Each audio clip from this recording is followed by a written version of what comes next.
당장 내가 보기에 아이가 너무 네. 말도 안 되는 행동을 하고 있거든요. 어쨌든 우리가 자율성을 가진 아이들로 네. 클 수 있도록 하는 게 저는 정말 우리 아이들 그랬으면 좋겠거든요. 네. 그럼 이제 굉장히 중요한 한 가지가 있습니다. 그것만 잘하면 네. 그것만 잘하면 그것만 잘하면? 네, 자율성을 가진 어린으로 키울 수가 있습니다. 네, 궁금합니다. 뭘까요?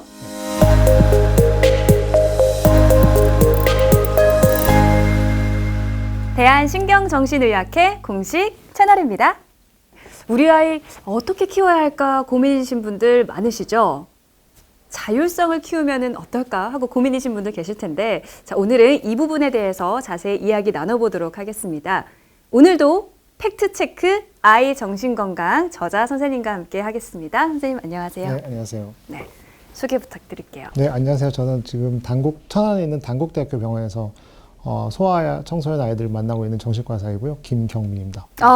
우리 부모님들이 양육 기술에 좀 관심이 많으시거든요. 이게 좀 보고 계시는 우리 부모님들께서도 특히 어느 부분에 중점을 둬서 우리 아이를 키워야 할까 고민하실 것 같아요.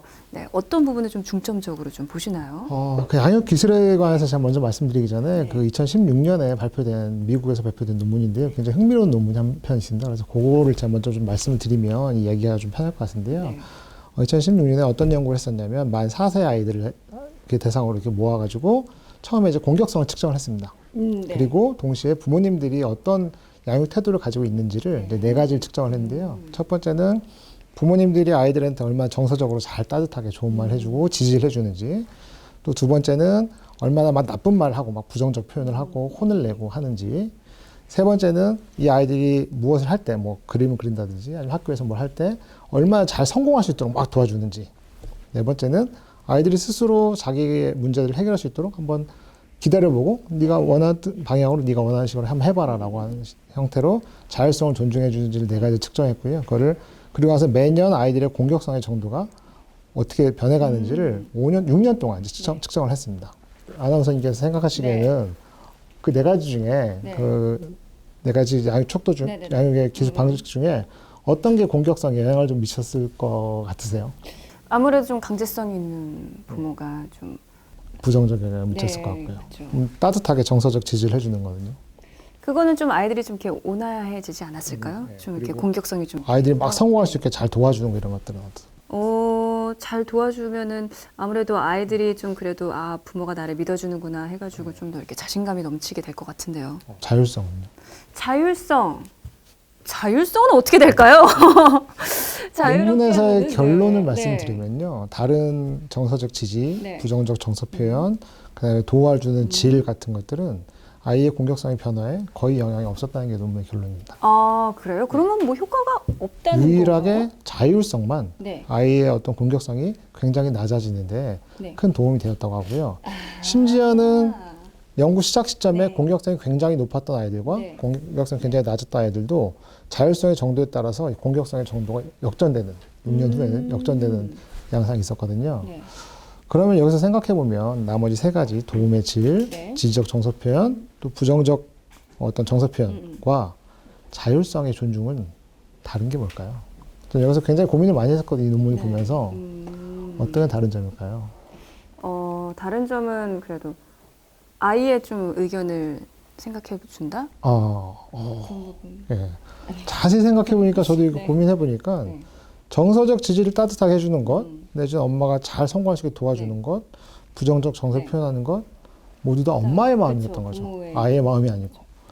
유일하게 자율성을 존중해 준 것만 아이의 의견을 인정해 주고 반영해 주는 거죠.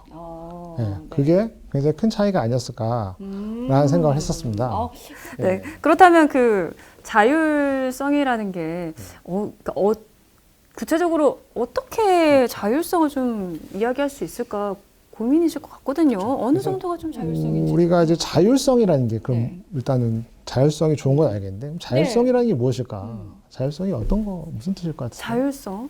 그렇다고 해서 아이를 그냥 마냥 풀어두는 거를 자율성이라도 할 수 없을 것 같거든요. 그렇죠. 자율성이라는 거는 사실 한자어로 보면 네. 스스로 다스릴 율자입니다. 영어로도 오토노미고요. 오토는 자기 자신을 뜻하는 거고 노미는 다스린다는 뜻이거든요. 그러니까 자율성이라는 게 자기 마음대로 내 마음대로 한다는 게 절대 아닌 거죠. 그렇죠. 자율성이라는 것은 스스로 자기 자신을 다스릴 수 있는 방식을 아이들한테 잘 가르쳐 주는 거다라는 뜻이고요. 그럼 방목과는 다른 거네요. 그렇죠. 네 맘대로 해라 이거는 자율성이 아니라 그냥 방치인 거죠. 방임이고. 양육 기술에 관한 여러 가지 이제 논문들이 굉장히 공통적인 얘기를 하고 있는데요.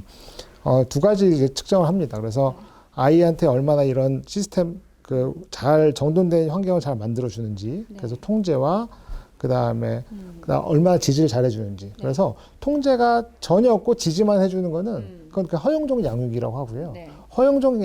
너무 허용적 양육은 그냥 아이들이 조절이 전혀 되지 않고 굉장히 난폭해지는 그런 양육이고요. 가장 좋은 양육은 이제 권위 있는 양육이라고 하는데요. 그거는 적절한 통제와 적절한 자율성을 충분히 잘 존중해 주는 거를 이제 가장 아이들이 자율적 어른 성장하는 데 도움이 되는데요. 어떻게 하면 자율성을 스스로 자율성을 키울 수 있는 양육이 될 수 있을까요?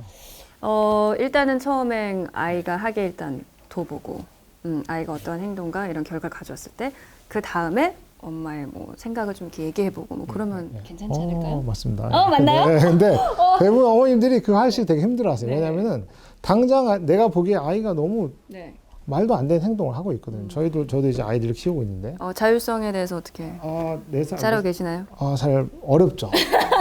소리 많이 지릅니다.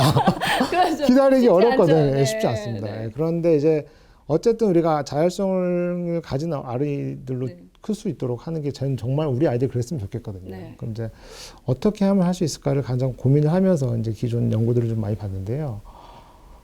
굉장히 중요한 한 가지가 있습니다. 그것만 잘하면 자율성을 가진 어른으로 키울 수가 있습니다. 네, 궁금합니다. 뭘까요? 뭐냐면 아이들한테 선택권을 제시하라는 겁니다. 선택권. 생각해 보면 우리는 정말 일상생활에서 아주 흔하게 다 부모가 결정합니다. 맞아요.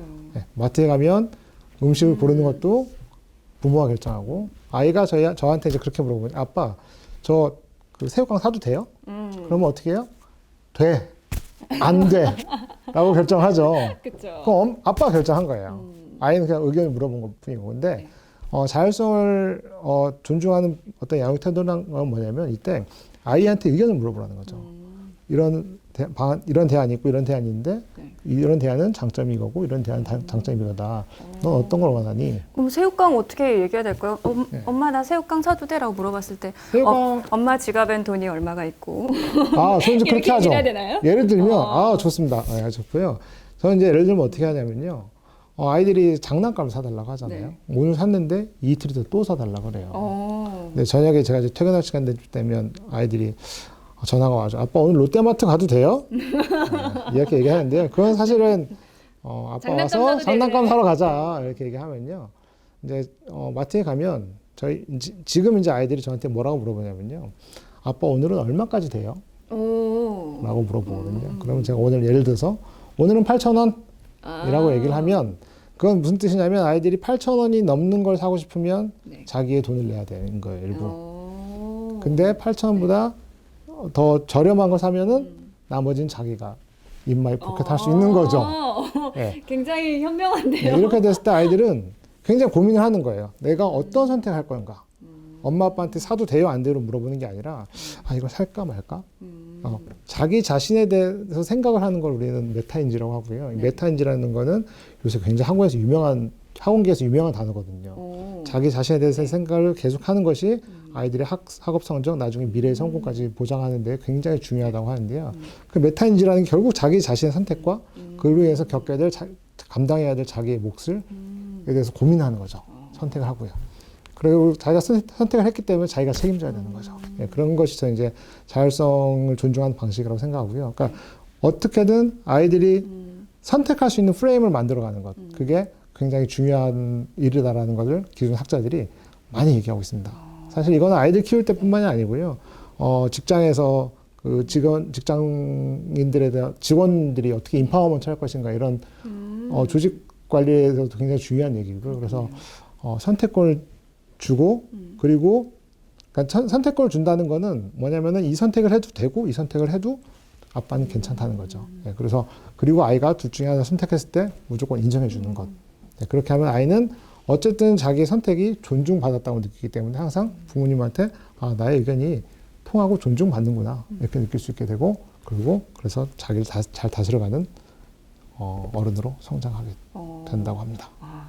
근데 이게 아이 때부터 이렇게 하면 좋은데 혹시 이 영상을 보시는 중고등학생 자녀를 둔 부모님은 난 이미 늦은 건가? 어떡하지? 라고 생각하실 수도 있을 것 같아요. 지금까지 십몇 년을 계속 내가 선택해 주면서 살았는데 듣고 보니까 교수님 얘기 듣고 보니까 이렇게 아이를 키우면 정말 좋겠구나. 근데 갑자기 하루아침에 그렇게 바꿀 수는 없잖아요. 바꿀 수 이미 있죠. 그런가요? 네, 하루아침에 바뀌진 않죠. 왜냐하면 네. 그런 것들은 계속 습관이 돼야 되는 거고요. 네.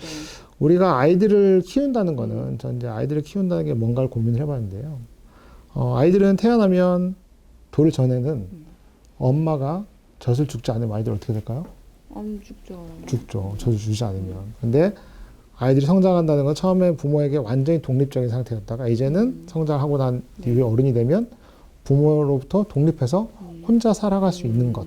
그러니까 혼자 살아가는 방식을 익히고 스스로 결정을 해야 되는 거죠. 그런 것들이 청소년기 안 됐다면 지금부터 시작하는 거죠. 지금부터 시작해도 얼마든지 할 수 있고요. 제가 아까 잠깐 말씀드렸는데 이런 방식들이 비단 아이를 양육하는 것뿐만 아니라 직장에서 직장인들에게 인파워먼트를 해주는 것도 같은 방식이라는 거죠. 그래서 언제만 할 수 있는 건 아니고요. 언제든지 내가 그런 걸 깨달았다면 아이들과 현명하게 문제에 대해서 대화를 하고 서로 상호 토론을 하고 협상을 해나가는 과정. 그게 진짜 자율성을 키우는 좋은 방식이 아닌가 싶습니다. 언제든지 가능하죠. 우리 영상을 보고 있는 우리 부모님들께 좀 이렇게 조언 한마디 해주세요. 저도 사실 아이들이 있고요. 아이들이 잘 자랐으면 하고요. 네. 그리고 제가 옳다고 느끼는 방식대로 잘 자랐으면 좋겠는데요.